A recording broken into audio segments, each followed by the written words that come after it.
اسم شخصیت زیر را حدس بزنید. محمد حسین کنانی زادگان. محمد حسین کنانی زادگان. خدا قوت. این درست گفت. بردار. آهنگی که میذارم مربوط به کدوم خواننده است؟ اوکی؟ اوکی. مرتضی پاشای. دیجی محسن. محسن لورس زادی. رامین تجنگی. تو جانکه. محمد رضا. پاشای. محمد رضا پهلوانی. محمد رضا گلستانی. گلستانی. اشتباه. محمد رضا گلگلی. گلزاری.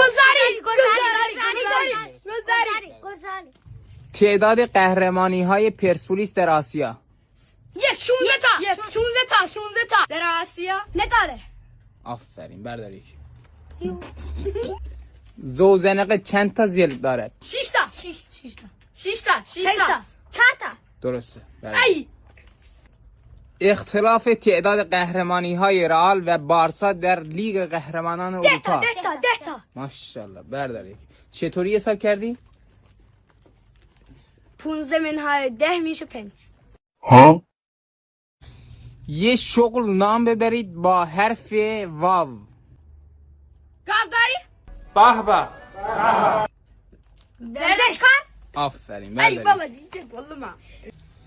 دایره چند تا قطر داره؟ یکی نداره. 3 تا. دایره 3 تا قطر داره؟ هیچی قطر نداره. اشتباه. 5 تا. اشتباه. 10 تا. اشتباه. 4 تا. بی نهایت. بی نهایت. چه کسی الکل را کشف کرد؟ دیگو مارادونا. رئیس جمهور. زکریای گلزار. زکریا امامی. زکریای رضایی. زکریای رازی بود که نتونستی. حاصل ضرب 199 ضرب در 199. 999. 1121 859 چند؟ 19999. حاصل ضرب 100 ضرب در 100. هزار.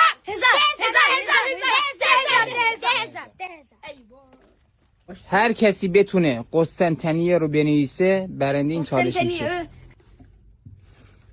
درسته؟ خب بعدی همه تونه اشتباه نوشتین. خب چند تا گرفتی؟ 3 تا. یکی 3. خب سنگ کاغذ قیچی برنده شدی.